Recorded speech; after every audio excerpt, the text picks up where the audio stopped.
लक्ष्मण को उसने कुछ सीख दी।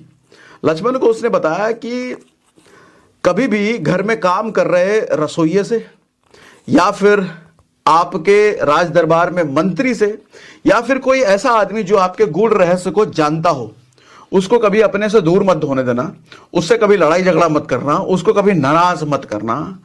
अदरवाइज रसोइया अगर आपसे नाराज है तो आपके खाने में जहर मिला सकता है। मंत्री यानी कि जो आपका खास है वो अगर आपसे नाराज हो गया तो वो दुश्मनों के साथ मिलकर के आपकी ऐसी तैसी कर सकता है। और कोई अगर आपका रहस्य जानता है तो फिर तो किसी तरीके से आपका बर्बाद निश्चित कर देगा। जैसे हमने देखा कि रावण का रहस्य विभीषण जानता था, राम जी के साथ मिलके वो कैसे रावण को खेल करा दिया उसने। तो मारवाड़ी इसीलिए अपने स्टाफ के साथ बड़ा पारिवारिक रिश्ता बना लेते हैं। वो कभी नहीं चाहते कि उनका कोई स्टाफ उनको छोड़ के जाए। वो कभी नहीं चाहते कि मारवाड़ी का जो स्टाफ है वो कभी उनका कॉम्पिटिटर बन जाए, कभी कॉम्पिटिटर बन करके उनको कम्पीट करने लग जाए, या कभी दुश्मन मतलब कॉम्पिटिटर के साथ जाकर के वहां धंधा पानी कर लें और अपने धंधे के सीक्रेट्स उसको बता दें। मारवाड़ी इन सब चीजों से परहेज करते हैं, इसलिए स्टाफ को अपना बना के रखते हैं। आप देखोगे मारवाड़ी के स्टाफ सालों सालों तक उन्हीं के यहां काम करते हैं। मारवाड़ी के स्टाफ नहीं बदलते जल्दी। तो अपने स्टाफ को अपना बना के रखिए चाचा। अगला लेसन है सर मौका परस्त। हर मारवाड़ी आपको मौका परस्त मिलेगा। मौका परस्त होने का मतलब नेगेटिव सेंस में नहीं, पॉजिटिव सेंस में। अंग्रेजी में इसको अपॉर्चुनिस्ट कहते हैं। मतलब जहां मौका दिखा ये रिस्क लेने से नहीं कतराते, ये कूद पड़ेंगे भैया। मारवाड़ी में कहावत भी है कि जहां हो धंधो वहां को चलो, जहां मिल जाए धंधा वहां को चलो। घर बार छोड़ना पड़े छोड़ दो, कोई दिक्कत नहीं है। उधर कितना रिस्क है उससे मतलब नहीं है भैया। धंधा अगर बन सकता है तो चल दो। इनको कंफर्ट जोन की फिक्र नहीं है सर। या ऐसा नहीं है कि हम घर वहां रेगिस्तान में जाना पड़ेगा, रहेंगे कैसे, क्या होगा अगर पैसा नहीं कमा पाए तो, अगर कुछ नहीं हुआ तो। इनको धंधा बनाना आता है सर।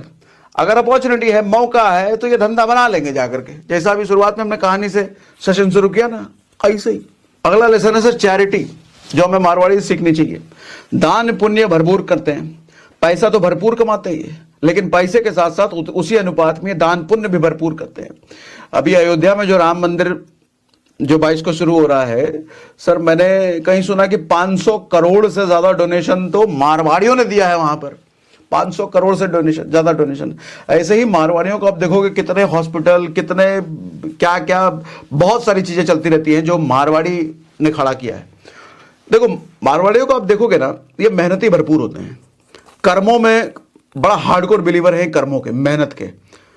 लेकिन साथ साथ ये हर चीज का क्रेडिट ये ऊपर वाले को देते हैं, ये शुक्रिया अदा करते हैं। ये इस बात को मानते हैं कि जो भी चीजें हो रही हैं भगवान की वजह से हो रही हैं, और साथ ही भगवान ने जिंदगी दी है, इतना मेहनत करने के लायक बनाया है, बुद्धि दी है, तो साथ ही उनके बनाए हुए लोगों के लिए थोड़ा भला भी करना चाहिए, दान पुण्य करते रहना चाहिए। तो ये जितने मेहनती हैं, जितना ये पैसा कमाते हैं, उसी अनुपात में दान पुण्य भी करते हैं। इनसे ज्यादा दान पुण्य करने वाली कम्युनिटी आपको पूरे भारत में दूसरी नहीं मिलेगी। अगला लेसन है सर बच्चों को ये मनी एजुकेशन बचपन से देते हैं। हमारे यहां पर मिडिल क्लास में, नौकरी पेशे में, जहां बच्चों को पैसों की बातचीत से भी परहेज कराया जाता है कि अभी तो पढ़ने का टाइम है, तो पढ़ो, बड़ा होगा तब देखेंगे ये सब, अभी कुछ मत सोचो। लेकिन इनको बचपन से गल्ले की समझ, धंधे की समझ, पैसे की समझ इनके बच्चों को बचपन से होती है। ये अपने बच्चों का गले पर सर पे चढ़ा रहता है, 90% लाओ, 95% लाओ, 99 क्यों नहीं आया तुम्हारा, गला घोट देंगे नहीं आया। ये नौटंकीबाजी नहीं करते। इनको पता है कि स्कूली एजुकेशन से अपने धंधे के उसमें कोई फर्क नहीं पड़ने वाला। बस पढ़ाई लिखाई कर ले, डिग्री फिग्री ले ले, बाकी अपना धंधा सेट है, धंधे को आगे बढ़ा। लेकिन अपना मिडिल क्लास बच्चे गर्दन पे सवार रहता है 90% लाना। अरे समझो भैया, जिन लोगों ने 90% लाए हैं उन्होंने जिंदगी में क्या उखाड़ लिया है। कितने ऐसे बड़े बिलियनियर को आप जानते हो जो 90% और 99% वाले हैं। ज्यादातर तो आपको ड्रॉप आउट मिलेंगे, ज्यादातर तो फेल मिलेंगे, ज्यादातर तो ऐसे मिलेंगे जिनका पढ़ाई लिखाई से ज्यादा वास्ता ही नहीं रहा है, बिलियनियर्स हैं। तो इस बात को आप कब समझेंगे? हाँ, ये अपने बच्चों को फाइनेंस की पूरी समझ देते हैं। फाइनेंस का मतलब क्या, sine theta, cos theta, algebra, ये सब नहीं। फाइनेंस का मतलब मैथमेटिक्स, वो मैथमेटिक्स जो पैसे कमाने में काम आता है, जो पैसे को गिनने में काम आता है, जो टैक्स में काम आता है। आप किसी भी मारवाड़ी को देखना, टैक्स की पूरी समझ होगी। भले ही अगर वो अनपढ़ हो, लेकिन टैक्स को पढ़े लिखे आदमी से ज्यादा जानता है। आपने चाहे बीटेक, एमटेक और पता नहीं क्या क्या कर रखा हो, एक अनपढ़ मारवाड़ी से भिड़ जाना टैक्स में, वो बाप निकलेगा। वो आप टैक्स का टी नहीं जानते होगे, लेकिन टैक्स की पूरी गणित वो जानता है, तो टैक्स में माहिर होते हैं। फाइनेंस जिस चीज की जरूरत है धंधे में, ये वो पूरा जानते हैं। अगला लेसन है सर, कम्युनिटी और कल्चर से हमेशा आपको जुड़े हुए मिलेंगे ये मारवाड़ी। कहने का मतलब ये किसी भी देश में रहे, किसी भी शहर में रहे, इनकी एक सॉलिड कम्युनिटी होती है, इनका एक सॉलिड नेटवर्क होता है, जिस नेटवर्क की वजह से ये धंधा एक दूसरे को एक्सचेंज करते हैं। इसकी धंधे में कुछ जरूरत है तो उसको दे दिया, उसके धंधे में कुछ जरूरत है तो इनको मिल गया। और साथ ही अपना कल्चर, आप देखोगे किसी भी देश में हो, ये अपना कल्चर नहीं भूलेंगे। हर फेस्टिवल, शादी हो चाहे जो भी हो, हर कुछ अपने कल्चर के हिसाब से करते हैं और अपने कल्चर पे शान महसूस करते हैं।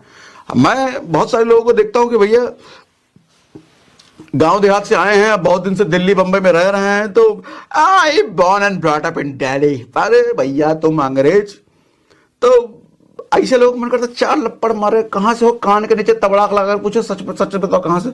अरे भैया हम तो बिहार से हैं। तो पहले काहे नहीं बताए? मैं तो बड़े शान से कहता हूं भैया हम बिहार से, बिहारी है, हमको कहने में कोई शर्म नहीं है। देखो, जो आदमी अपना कल्चर भूल गया ना, जिस आदमी को अपने कल्चर बताने में शर्म आती है ना, मुझे तो लगता है कि वो उसको अपने बाबूजी का नाम बताने में शर्म आ रही है। ऐसा ही फील होता है। आदमी को ना हमेशा अपने कल्चर से जुड़े हुए रहना चाहिए कि आप जिस भी कल्चर से बिलोंग करते हो, अपने कल्चर पर फक्र होना चाहिए आपको। और रही बात कम्युनिटी की, कम्युनिटी अपने लोग से हमेशा कनेक्टेड रहिए, जैसे मारवाड़ी हमेशा कनेक्टेड रहते हैं। अगला लेसन है सर, इनको शर्म बिल्कुल नहीं होती। कोई भी धंधा इनसे करा लो, अगर उसमें प्रॉफिट बन सकता है, ये घुस जाएंगे। इनको इस चीज की जरा भी परवाह नहीं है कि सामने वाला क्या कहेगा, दूसरा क्या कहेगा।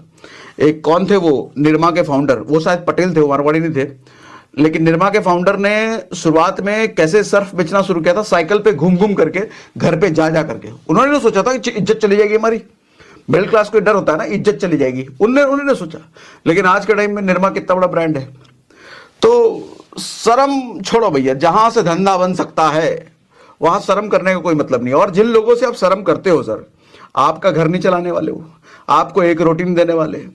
वो कहते हैं ना, जब पैसा, जब गरीबी दरवाजे से अंदर आता है ना, तो सबसे पहले रिश्तेदार उसी दरवाजे से निकल जाते हैं, आपके जान पहचान वाले उसी दरवाजे से निकल जाते हैं, क्योंकि उनको डर होता है कि भैया इसके पास पैसा नहीं है, पैसा मांग लेगा।